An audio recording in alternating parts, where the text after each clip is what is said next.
lot of times we focus when we're reading about the talents, we focus on the talents as opposed to our focus being on the act of servanthood, or what we see in the lives or in the character of the servants.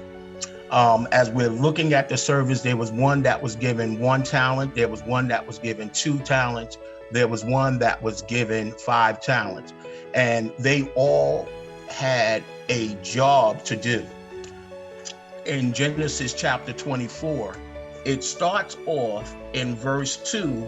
And Abraham said to his eldest servant, to the eldest servant of his house that ruled over all he had, I pray you, put your hand under my thigh, and I will make you swear by Yahuwah, the Elohim of heaven, and the Elohim of earth, that ye shall not take a woman unto my son of the daughters of Canaan, among whom I dwell, but ye shall go unto my country and to my kindred, and take a woman unto my son Isaac or Yishak. So the focus here is that we see that Abraham had a servant who was the ruler over all that he had. The scriptures tells us that this servant was raised or was born in his house. He arrived to a place because of his stewardship, because of how he handled the affairs that were given to him. He was elevated and put in the position of power, and put in the position that he was ruler, or he was in control over all that Abraham possessed.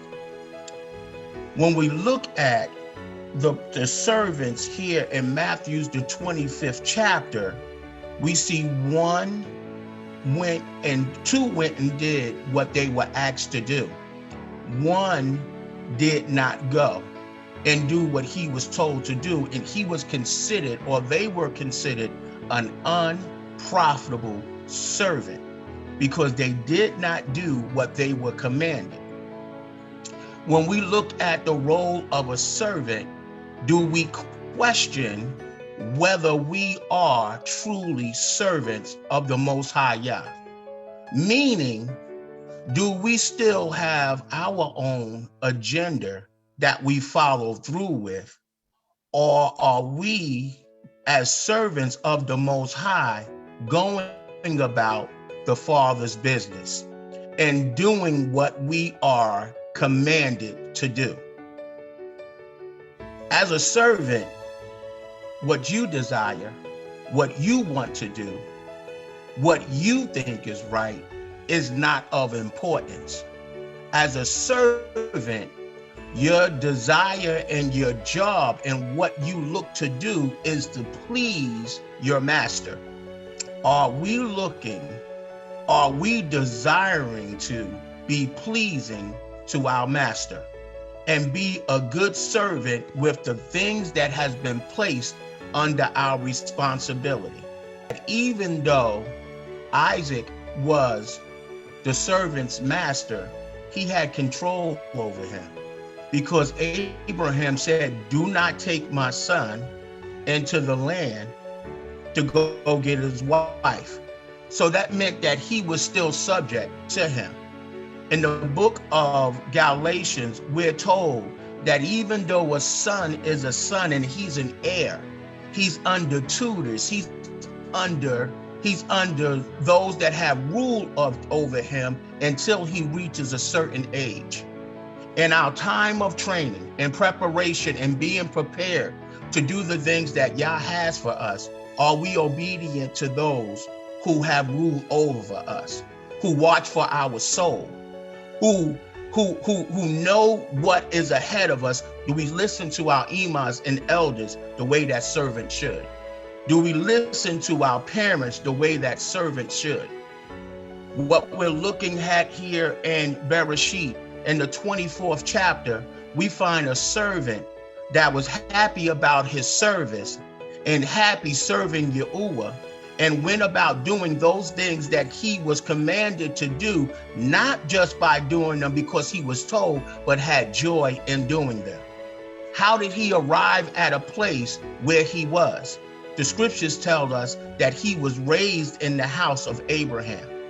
We know from reading in the scriptures that Abraham not only taught those of his household, but all of those around him the ways of Yahuwah. So in order to first be a good servant, we must understand and be equipped and be trained in the ways of Yahuwah.